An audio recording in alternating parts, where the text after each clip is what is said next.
الكتاب اللي معانا النهاردة عبارة عن اعتراف طويل من راجل كان بيشتغل جوا واحدة من أخطر المنظومات اللي بتتحكم في مصير الدول. الكتاب اسمه اعترافات قاتل مأجور اقتصادي. النسخة الأصلية منه نشرت سنة 2004 وكتبها جون بيركنز. الراجل ده اقتصادي أمريكي اشتغل في السبعينات والثمانينات كأكبر اقتصاديين في شركة استشارات هندسية أمريكية، بس شغله الحقيقي ما كانش تنمية، كان توريط دول نامية في ديون ضخمة تخليها تحت السيطرة الأمريكية. الكتاب ده باع ملايين النسخ وترجم لعشرات اللغات، لأنه ببساطة بيحكي اللي كان بيحصل ورا الكواليس بلغة مباشرة من واحد عايش كل ده بنفسه.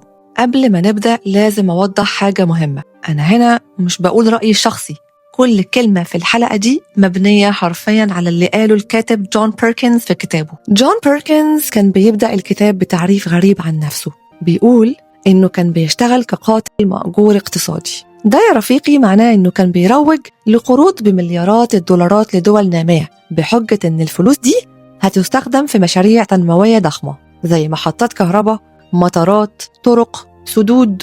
بس الحقيقة المشاريع دي كانت بتنفذها شركات أمريكية، وبكده الدولة اللي خدت القرض بتغرق في الديون، وبالتالي تفضل تحت السيطرة السياسية والاقتصادية لأمريكا. بيركنز بيقول إنه ده ما كانش اختراع شخصي، ده نظام موجود وماشيين عليه وفيه أدوار واضحة. هو كان واحد من الناس اللي بيبدأوا الخطة. بيركنز بيحكي عن بداية تجنيده اللي كانت في الشركة اللي اشتغل فيها واللي ظاهرها شركة استشارات هندسية واقتصادية واللي اسمها مين، بس في الحقيقة كانت واجهة لعمليات سياسية خفية. بيركنز بيقابل واحدة اسمها كلودين بتبدأ تعرفه على دوره الحقيقي، إنه هيبقى an economic hitman. بتقوله إنه شغله هيكون إنه يسافر ويقنع دول نامية تاخد قروض ضخمة، وإن المشاريع هتنفذها شركات أمريكية، والدراسات الاقتصادية اللي هيعملها لازم تبان واقعية ومبشرة حتى لو كانت مزيفة. الغرض الأساسي هنا مش مساعدة الدول دي، الغرض توريطهم في ديون تمنعهم من الخروج عن الخط الأمريكي. بيركنز هنا بيشرح أكثر عن دور شركة مين. بيقول إن الشركات دي كانت بتشتغل كواجهة تعتمد على تمويل من البنك الدولي، بس كل المشاريع كانت تعود بالنفع على أمريكا. يعني الفلوس اللي الدول بتاخدها كقرض كانت بترجع ثاني لشركات أمريكية على هيئة عقود استشارات أو تنفيذ.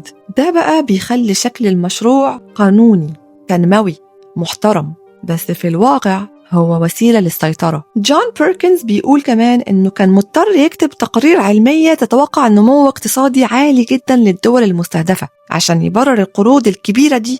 البنك الدولي ده مقره في واشنطن دي سي العاصمة الأمريكية، وبيديروا 189 دولة، بس أمريكا هي أكبر مساهم فيه وعندها أكثر نسبة تصويت حوالي 16%، يعني ليها تأثير كبير على قراراته لأنها الدولة الوحيدة اللي تقدر تعطل قرارات مهمة لو اعترضت.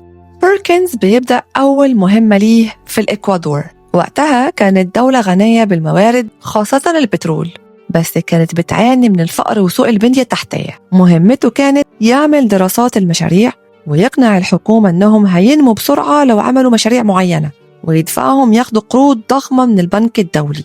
فعلا الحكومة وافقت والمشاريع بدأت، بس الشعب ما استفادش والدولة غرقت في الديون. جون بيركنز بيبدأ يحس بالذنب لأول مرة، بس بيكمل لأن ده شغله. بيركنز بيحكي عن أكبر مهمة اشتغل فيها واللي بيعتبرها أنجح عملية في مجاله. بعد أزمة البترول في السبعينات، أمريكا كانت خايفة من الفوائد المالية الضخمة اللي بتدخل للسعودية. لو السعودية استثمرت الفلوس دي برا أمريكا ممكن تهدد الاقتصاد الأمريكي، فتم وضع خطة عبقرية. أمريكا توصل لاتفاق مع السعودية إنها تبيع البترول فقط بالدولار الأمريكي، وكل العائدات يتم استثمارها داخل الاقتصاد الأمريكي، سندات، بنوك، عقارات. وفي المقابل أمريكا تضمن حماية النظام الحاكم في السعودية وتزوده بأسلحة وخبراء عسكريين. جون بيركنز شارك في تصميم الخطة وبيقول إنها غيرت موازين الاقتصاد العالمي، خلت الدولار هو العملة الأقوى وربطت استقرار أمريكا بثروة الخليج. بيركنز بيقول إنه قابل عمر توريهوس رئيس بنما في الوقت ده، وكان مختلف عن باقي الرؤساء اللي قابلهم. توريهوس كان بجد وطني وذكي وشجاع.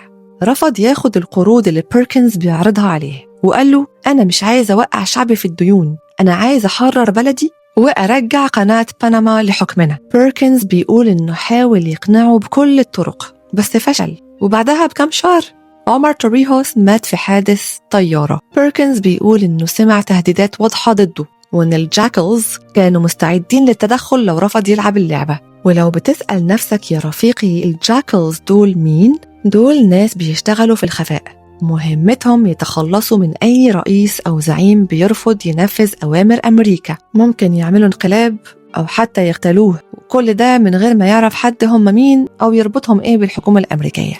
جون بيركنز بيروح كولومبيا، بلد بتعاني من الفقر والعنف والفساد.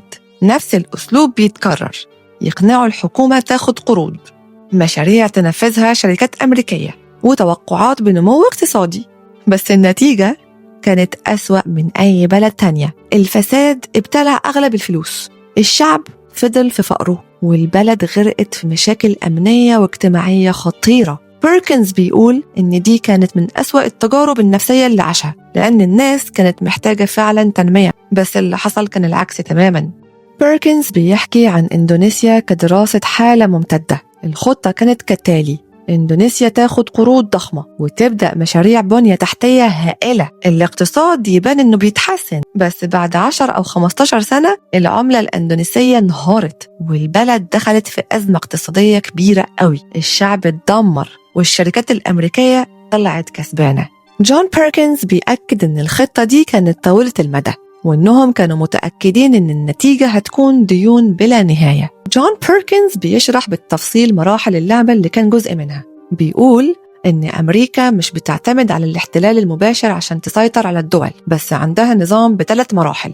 المرحلة الأولى The Economic Hitman، هو أول شخص بيدخل الدولة ويقنعها تاخد قروض ضخمة بحجج اقتصادية وتنموية. تاني مرحلة The Jackals، لو الدولة رفضت أو الرئيس ما تعاونش بيتدخل Jackals، وأنا قلت لكم قبل كده في الفيديو هم مين. ثالث مرحلة التدخل العسكري المباشر، لو المرحلتين اللي فاتوا فشلوا أمريكا بتتدخل عسكريا بحجة حماية المصالح أو نشر الديمقراطية. بيركنز بيقول إنه ده حصل فعلا في العراق لما صدام حسين خرج عن الخط. بيركنز بيقول إنه صدام حسين كان قبلها بيتعاون مع الأمريكان، بس لما قرر يوقف بيع النفط بالدولار انتهى.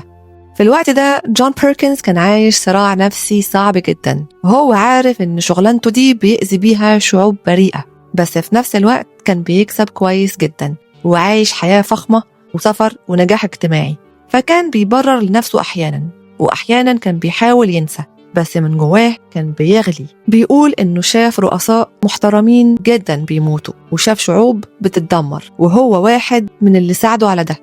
بعد أحداث 9/11 كل حاجة اتغيرت. بيركنز حس إنه اللي حصل كان ناتج طبيعي لسنين طويلة قوي من الظلم الاقتصادي اللي أمريكا مارسته ضد الدول النامية. قال لنفسه stop it، كفاية، وقرر يكتب الكتاب. وبيقول إنه واجه ضغوط شديدة جدا عشان ما ينشروش، وبعض الناشرين انسحبوا وفي ناس حاولوا يسكتوه، بس في النهاية قدر ينشره سنة 2004، وكان أول واحد من جوه المنظومة دي يعترف ويشرح كل حاجة للعالم. الفصل الأخير هو رسالة من بيركنز للقارئ، بيقول إن كلنا حتى لو مش شغالين نفس شغلانته بنشارك بشكل غير مباشر في النظام ده لما ما نسألش وما نواجهش. بيقول إن الشركات اللي بتستغل الشعوب بتنجح لأن الناس بتسكت، وإننا لازم نفهم إن النظام ده مش هيتغير إلا لو بدأنا نفتح عيوننا ونتكلم. الكتاب ده مش قصة بطل، دي قصة واحد كان جزء من لعبة وفضل ساكت سنين، وبعدين قرر يعترف، مش عشان يتبرأ بس عشان يقول لنا اللي انتوا شايفينه تنمية ممكن يكون فخ.